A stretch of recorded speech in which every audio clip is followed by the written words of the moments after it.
All right. Well, we talked a lot about Indiana. They just got a huge win over Oregon, 30-20. Kurt Signetti and Indiana Hoosiers are now number 3 in the country. Are they for real national championship contenders?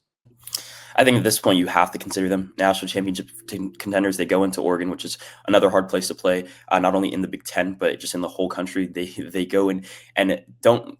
I wouldn't call it a domination, but that game was well in hand for an extended period of time for Indiana. It felt like through Oregon's best efforts, they just couldn't muster anything on offense. And then even through Fernando Mendoza throwing a pick six, that game 20-20, that game still felt like it was Indiana's, even though the momentum was with Oregon at the time.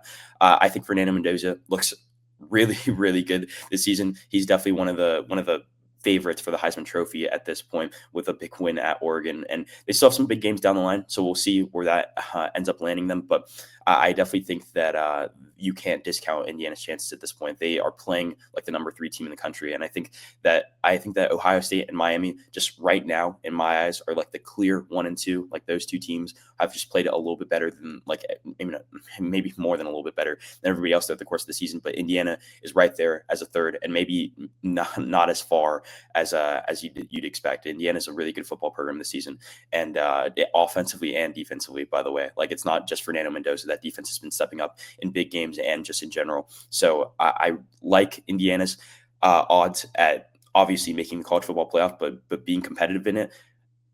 Do I think that they are a true national championship threat? I am going to hold off a little bit longer on that, but I think that they're a really good football team, and that's it. That's as much as I'll give them right now, I guess.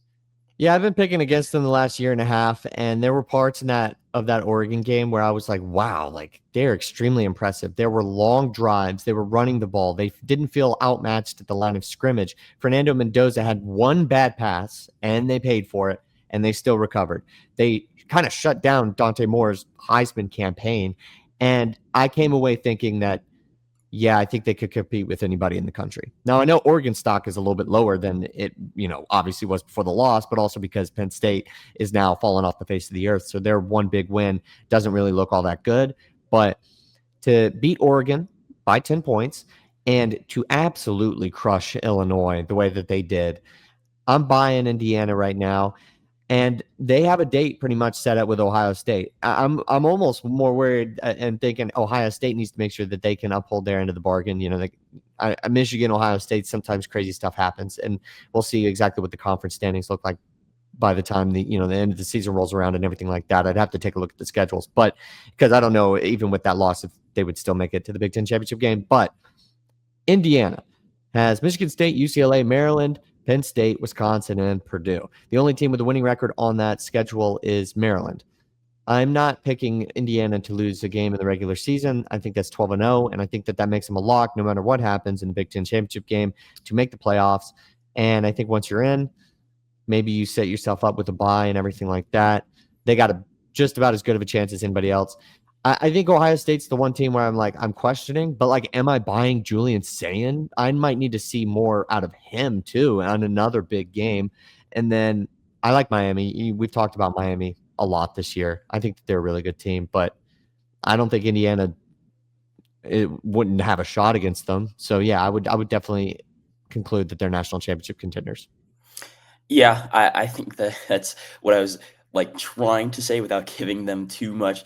I don't even know. It's the gist of what I was getting at. I think that this is a team where you could see just an unexpected loss. I feel like the Iowa game the week before this week, it was a look ahead game, obviously at Oregon, but I think that was far closer than it needed to be only a 2015 win.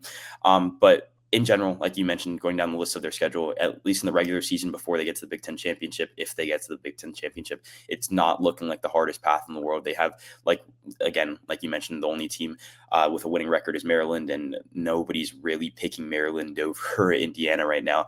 And then UCLA, Penn State, Wisconsin, all those teams look like they are just fading as programs right now. So it does look like smooth sailing for Indiana moving forward. But we'll see. There's always that random college football Saturday where any team could be any other team in the nation. But even so, it's not really about if they go undefeated or not at this point in the season. They look like a championship contender, and that's kind of all you need in college football, because 12-team playoff, any team that makes it, you have a shot, you have a chance. So I think the conclusion on Indiana is that they essentially are for real, and I definitely think more for real than they were last year.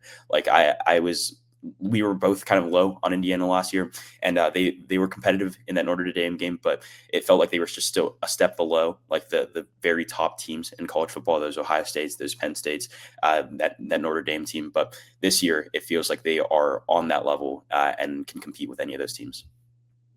I think the two other teams that we would need to mention would be whoever's coming out of the Big 12, probably Texas Tech, maybe deserves a mention here, and then as well as whoever comes out of the SEC. This is the most wide open SEC year I think I've ever seen since I started watching college football. So that SEC team who wins the conference is probably going to be rolling. They're probably going to be on a win streak, and really impressive with tons of ranked wins. And then Texas Tech, as long as they keep taking care of business, they're going to be 13-0 conference championship. And I think that they deserve a mention too, but I think it's like that group at the top, Indiana, Miami, Ohio State, so far this year, from what we've seen, definitely have separated themselves from the rest of the pack.